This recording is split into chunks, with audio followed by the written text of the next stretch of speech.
As Portland City Council finalizes its budget over the next couple of weeks, the Portland Police Bureau is front and center in those discussions.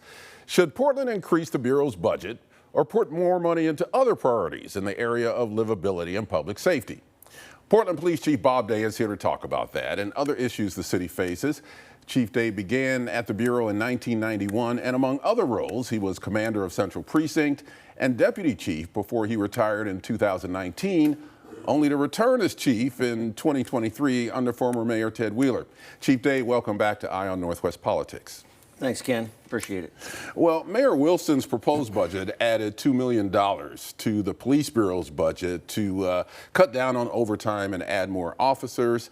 Then City Council considered taking that money away, giving it to parks for park maintenance, and now it looks like that $2 million for you is back on the table. So what's your take on this debate, and how important is that $2 million to the Bureau? Yeah, so, I mean, the budget process has certainly been new for all of us, right? I mean, it has been a challenge. I think City Council, the mayor, and all of the bureaus, including the Police Bureau, are really trying to figure this out as we go and understand that some of that complication can lend itself to some concern about how we're processing and working through this. You know, sometimes positioning like parks against police, I don't think is a good thing. We really shouldn't be seeing ourselves as one bureau versus another bureau. It really is one city.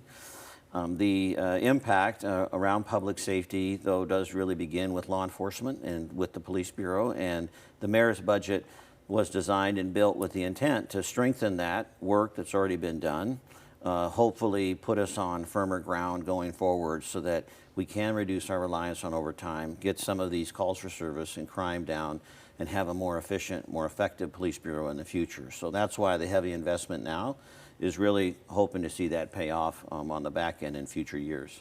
We've talked a lot in the past about the Bureau being understaffed. Where are we now in terms of officers on the street that we can dedicate to some of these things? And do you think that we'll be able to make any progress in getting the number of officers that you think we need? Yeah, staffing has been a challenge for the Police Bureau for a number of years, and it has been a challenge in policing for the last several years in general. But we are seeing an increase in opportunities. Last year was our third highest hiring year in a decade. Applications continue to go up year after year. Right now we're trending a couple 300 applications higher this time than we were last year. We're seeing increased participation in our hiring workshops. And we're also seeing a decrease in our separation, so people are not leaving the Bureau at the same rate they have historically. I believe that lines us up well to try and make some gains. But we also know that we're going to continue to see retirements, and we're going to continue to see other reasons for separation.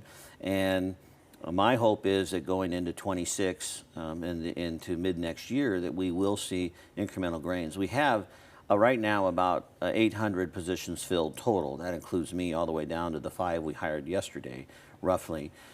We have, several hundred of those that are operational on the street and doing investigations, but we also have about 100 that are in probationary status in various places, academy, training, et cetera.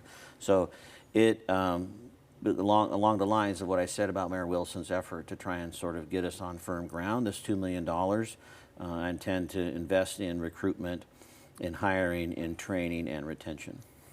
You had a big retail theft bust this past week, 36 people arrested. Your retail theft, auto theft task forces working with the DA's office have made some inroads. How would you assess the success of those missions, and how would a budget reduction affect those missions? Yeah, so when I came on board in the fall of 23, we were really struggling with some high crime numbers, and we made an intentional effort over the last 18 months following our crime reduction plan, focusing on some of these specific areas: shootings, drugs, homicides, retail theft, stolen vehicles, human trafficking. Very intentional effort. But we've had to do that in addition to our daily duties, which is why there's an overtime expenditure, and we're not able to do both at the same time. So a reduction in our funding would mean a reduction in services, and I've highlighted for council some of those areas. It might be such as human trafficking, street takeovers, retail theft.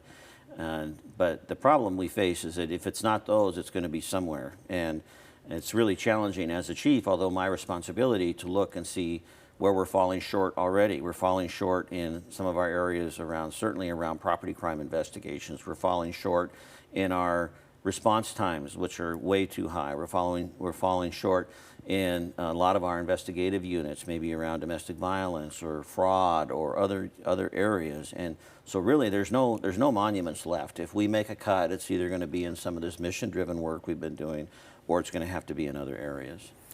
5 years ago this time, Portland was in the midst of daily demonstrations after the death of George Floyd. We had the biggest and the longest demonstrations here in Portland, even more so in Minneapolis where it happened. Where were you during that time, and how has that influenced policing in Portland today? Yeah, so I retired in 2019, not because I could see the future, just because it was time to retire. And but I was brought back in actually by Mayor Wheeler at the request of him and the Portland chief at the time to work out of his office around. Remember, the sobering center closed about that time, and they wanted me to do some consulting with the mayor on that. So I was actually working as a policy advisor in Mayor Wheeler's office in 2020, and really saw, from that perspective, the events that were transpiring. And then the years following, I stayed engaged with a lot of the racial social justice work that was happening both in Oregon and around the country. And where I think we have come as an agency today and how it's impacted policing today is really a greater sense of awareness of the connectivity we all share in this struggle. And Police Bureau has really made some significant strides, particularly about its demonstration response, but I think also in its community outreach and connectivity, to have a better understanding, a higher degree of empathy and curiosity about others that's allowing us to show up differently now than we were years ago. How important is that from your standpoint, to have that relationship? It's critical. It's really the foundation. I was at a recent community gathering and I said, we're not safe because of the police, we're really safe because of one another. It's a community sense of safety that really is what allows us to move about freely and have the confidence. The brain doesn't like uncertainty, and we will naturally withdraw if we are uncertain or feel unsafe. And when we have relationship with one another and we know one another, then we can rely on one another, and then we can find paths forward. And that's why I think the public safety conversation should include parks, it should include PBOT, it should include other city bureaus. It's not about the police, but we have some serious issues that can and should be addressed by law enforcement, and that's why I'm so passionate right now about making sure we have the right funding for that. We've got about a minute left here of a conversation that could go on much longer, Chief, so I appreciate you taking the time. Portland is a sanctuary city. What's your directive to officers about arresting or detaining illegal immigrants or assisting the feds in deportations? Yeah, we've been very clear on this. State law is clear, city policy is clear, and our own directive is very clear that we do not have a role in immigration enforcement. We are not participating in that in any shape or form with the federal government, and we are not asking, and we have not for a long time asked for people's immigration status. So whether it's on a traffic stop or an arrest or an investigation, that's not even part of the conversation for us. In fact, that's been in place for so many years. Many of our officers today, I can, but many can't remember a time when we did have more of an involvement. And so we've been really intentional reaching out to our immigrant community and other organizations affected and recognizing their fear and concern and just messaging to them that we are adhering to our rules and processes. I would add, I am in regular communication with our federal partners. I think that's important. This is not a time to pull away. But we're definitely staying in our lane and protecting the rights of Portlanders. Yeah, about 15 seconds left, so this will be a short answer. Are you seeing improvements on the streets of Portland, especially compared to the time we talked about 2020 and beyond? Absolutely, no doubt about it. And not only the numbers back that up, but I'm downtown a lot, I'm around the city a lot, I hear it from community. Portland is on the rise and have no intention of backing off our efforts to want to continue to support that. Portland Police Chief Bob Day, thanks for being here on Eye on Northwest Politics. Thanks, Ken. Appreciate it.